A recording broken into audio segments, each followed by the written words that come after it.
Hi friends, मैं हूँ रक्षा और आप देख रहे हैं रक्षा की रसोई। तो आज हमारी रसोई में फिर से बनने जा रही है बची हुई रोटी की बहुत ही स्पेशल और नए तरह की रेसिपी। बच्चे हो या बड़े सभी इसको जिद करके आपसे बनवाएंगे। तो चलिए शुरू करते हैं। तो यहाँ पर मैंने ले ली है 4 से 5 बची हुई रोटियाँ। बची रोटी से मतलब ये नहीं होता है कि आप बासी रोटियाँ लें, आप बिल्कुल आज की ताज़ी रोटी भी ले सकते हैं। सुबह बनाते हैं तो अक्सर शाम को 2-4 रोटियाँ बच जाती हैं, तो आप उनसे भी ये बना सकते हैं।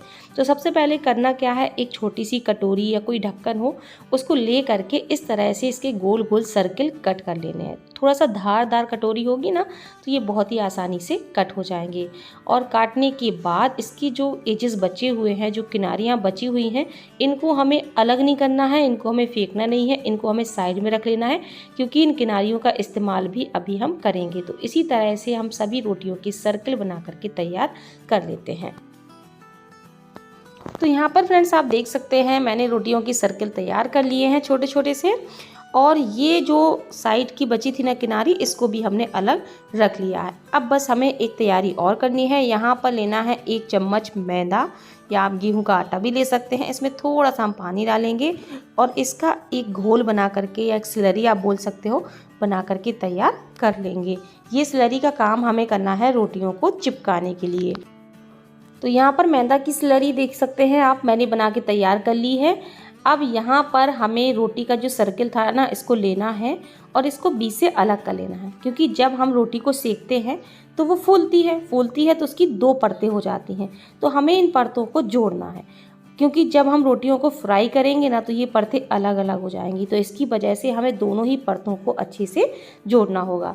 तो बस करना क्या है, ये जो हमने सर्किल कट किए थे इनकी दोनों परतों को अलग करना है, बीच में जो स्लरी है ना इसको लगाना है और दोनों को ज्वाइंट कर देना है। तो सभी सर्किल को इसी तरह से हम एक एक करके स्लरी लगाते हुए बढ़िया से जोड़ लेंगे। अब जो रोटी फूलती नहीं है ना, तो वो इस तरह से उसकी परतें भी अलग नहीं होती हैं। तो कुछ सर्किल आपको ऐसे भी मिल जाएंगे बीच में जिसकी परतें अलग नहीं होंगी, तो आपको उसमें स्लरी लगाने की भी कोई ज़रूरत नहीं है। तो इस तरह से मैंने सभी सर्किल को अच्छे से रोटियों को मतलब चिपका लिया है, दोनों परतों को। अब बस फटाफट से चलेंगे हम गैस की तरफ। तो यहाँ पर गैस में रखी है हमने कढ़ाई, इसमें हमने तेल गर्म होने के लिए रख दिया है। मेरे यहाँ सरसों के तेल का इस्तेमाल ज़्यादा होता है, क्योंकि नुकसान नहीं करता है।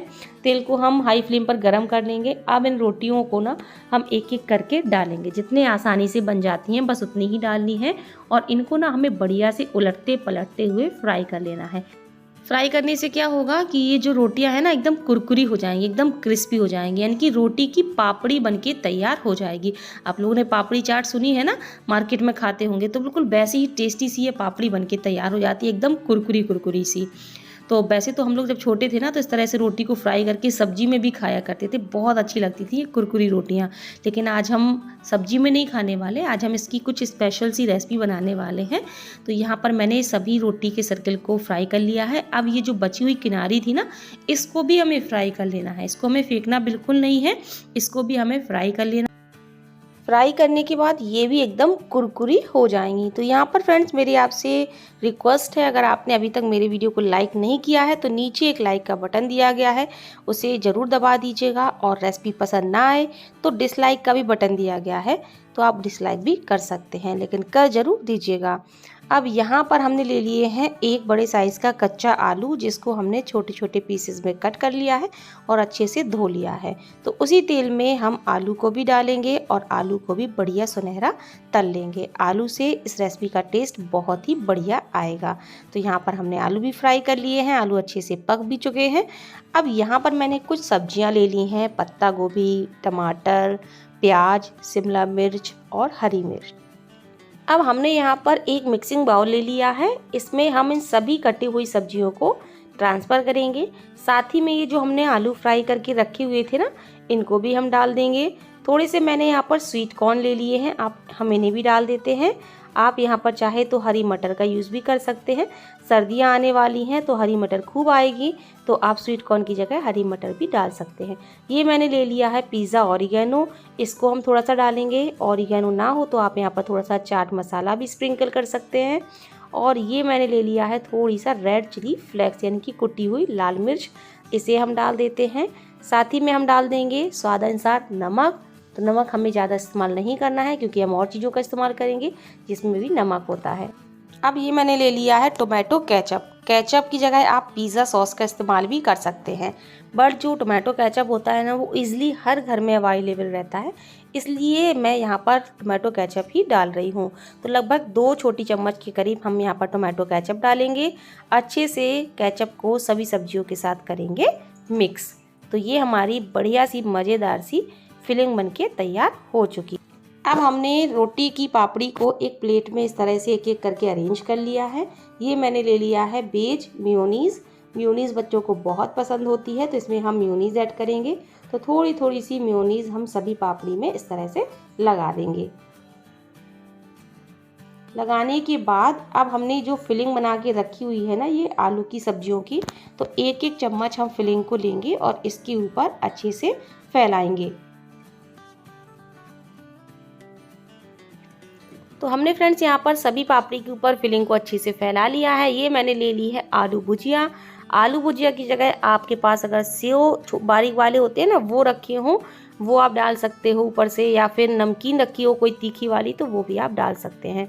तो थोड़ी थोड़ी सी आलू भुजिया हम सभी पापड़ी के ऊपर डाल देते हैं, इससे टेस्ट बहुत ही अच्छा आएगा। अब हम इसमें लगाएंगे चीज़। तो यहाँ पर मैंने ले लिया है स्लाइस चीज़। आप मोज़रेला या क्यूब चीज़ जो भी हो वो यूज कर सकते हैं। तो थोड़ा थोड़ा सा इस तरह से तोड़ करके मैं चीज़ को यहाँ पर अरेंज कर रही हूँ। देखिए थोड़ा थोड़ा सा रखेंगे, बहुत ज़्यादा हमें नहीं रखना है। फ्रेंड्स यहाँ पर मैं आपको फिर से याद करा दूँ, अगर मेरी रेसिपी पसंद आ रही हो तो नीचे एक लाइक का बटन दिया गया है, ज़रूर दबाइएगा और एक प्यारा सा कमेंट मेरी वीडियो पर ज़रूर करिएगा। तो यहाँ पर हमारे सभी रोटी पापड़ी पिज़्ज़ा बनने के लिए बिल्कुल तैयार हैं। अब ये जो हमने इसकी किनारी को फ्राई किया था ना, इसको हमने एक प्लेट में अरेंज कर लिया है, पूरी ही किनारी को अरेंज कर लिया है। इसमें भी थोड़ी सी हम मेयोनीज़ डालेंगे और ऊपर से वही सब्जी वाली जो हमने फिलिंग बनाई थी ना, उसको हम डाल देंगे और साथ में हम थोड़ा थोड़ा सा चीज़ इस तरह से तोड़ करके डाल देंगे। जैसे हमने वो मिनी रोटी पापड़ी पिज़्ज़ा बनाए थे ना, इसी तरीके से हम इसको भी अच्छे से डेकोरेट कर लेते हैं। अब इतने सारे पिज़्ज़ा बनाए हैं तो ये हमारे एक बार में बने, हमें परेशान ना होना पड़े। तो उसके लिए मैं आपको एक बढ़िया सी ट्रिक बताती हूँ। ना तो आपको ओवन की ज़रूरत है, ना आपको कढ़ाई में रखने की ज़रूरत है, क्योंकि कढ़ाई में भी आप रखेंगे ना तो एक बार में 4, 5, 6 ही बन पाएंगे। मान के चलिए आपने ढेर सारे पिज़्ज़ा बना के तैयार किए हैं पूरी फैमिली के लिए, तो आपको करना क्या है, आपको इडली वाला स्टैंड लेना है। उसमें इस तरह की प्लेट आती हैं जिसमें हम इडली बनाते हैं ना, उन प्लेट में आपको एक एक करके इन पिज़्ज़ा को अरेंज कर देना है। अगर और भी ज़्यादा बनाए हैं तो आप एक खांचे में 2-2, 3-3 पिज़्ज़ा, ये जो पापड़ी पिज़्ज़ा है ना, इनको अरेंज कर सकते हैं। ठीक है, मतलब एक बार में बहुत सारे ये पापड़ी पिज़्ज़ा बनके तैयार हो जाएंगे। तो हमने सभी प्लेट में देखिए अरेंज कर लिए हैं एक एक करके। अब हम क्या करेंगे, ये जो इडली के मोल्ड का बर्तन था, जो नीचे वाला बर्तन, इसको हम गैस में रखेंगे और थोड़ा सा इसमें हम पानी डालेंगे। देखिए बिल्कुल ज़रा सा पानी डालना है। ये देखिए पानी इसलिए डालना है, इससे स्टीम बनेगी, भाप बनेगी। तो ये जो हमारे जितने भी पिज़्ज़ा हैं, इसकी चीज़ बहुत अच्छे से मेल्ट हो जाएगी और बहुत ही जल्दी हमारे पापड़ी पिज़्ज़ा बनके तैयार हो जाएंगे। तो सबसे नीचे जो हमने प्लेट में किनारी वाले पिज़्ज़ा बनाया था ना, उसको हम रख देंगे। उसके बाद एक एक करके हम प्लेट अरेंज कर देंगे और सिर्फ 2 मिनट के लिए इसको हम इसी तरह से बेक होने देंगे। पानी अपने आप ही सूख जाता है सारा, केवल पानी का काम इतना है, भाप बनेगी और पिज़्ज़ा की जो चीज़ है वो अच्छे से मेल्ट हो जाएगी।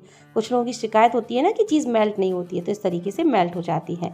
और लीजिए हमारे रोटी पापड़ी पिज़्ज़ा बनके बिल्कुल तैयार हो चुके हैं। एक ही बार में हमने कितने सारे रोटी पापड़ी पिज़्ज़ा बना के तैयार कर लिए हैं। तो बची हुई रोटी के ये पापड़ी पिज़्ज़ा बहुत ही ज़्यादा टेस्टी लगते हैं। बच्चों को क्या, बड़ों को भी बहुत पसंद आते हैं। जब मैंने बनाए ना तो मेरे हस्बैंड को इतने अच्छे लगे कि उन्होंने बस यही पूछा, और है क्या, और दे दो प्लीज़, और बना दो। हमने कहा नहीं नहीं, अब नहीं बन पाएंगे, मैंने एक बार में इतने बना दिए हैं, मैं थक चुकी हूँ वीडियो शूट करते करते। ऊपर से थोड़ा सा ऑरिगेनो, रेड चिली फ्लेक्स से हम इसको गार्निश कर देंगे। और लीजिए बिल्कुल तैयार हो चुके हैं हमारे रोटी पापड़ी पिज़्ज़ा। इसको आप मिनी रोटी पिज़्ज़ा भी बोल सकते हैं। बहुत ही ज़्यादा टेस्टी लगते हैं और झटपट से बनके तैयार हो जाते हैं। एक बार में आप पूरी फैमिली के लिए ढेर सारे पापड़ी पिज़्ज़ा बना के तैयार कर सकते हैं। तो अब बाज़ार जाकर के पिज़्ज़ा वगैरह खाने में इतना पैसा बर्बाद मत करना, घर पर ही ये टेस्टी से मज़ेदार से पिज़्ज़ा खाना। इस तरीके से आप रोटी भी खा पाएंगे और आपके बच्चे भी रोटी आपको खा लेंगे। आज की ये रोटी पापड़ी पिज़्ज़ा की रेसिपी पसंद आई होगी। वीडियो पसंद आए तो वीडियो को लाइक करिए, शेयर करिए। फिर मिलते हैं ऐसी अच्छी वीडियोज़ के साथ, तब तक के लिए बाय बाय।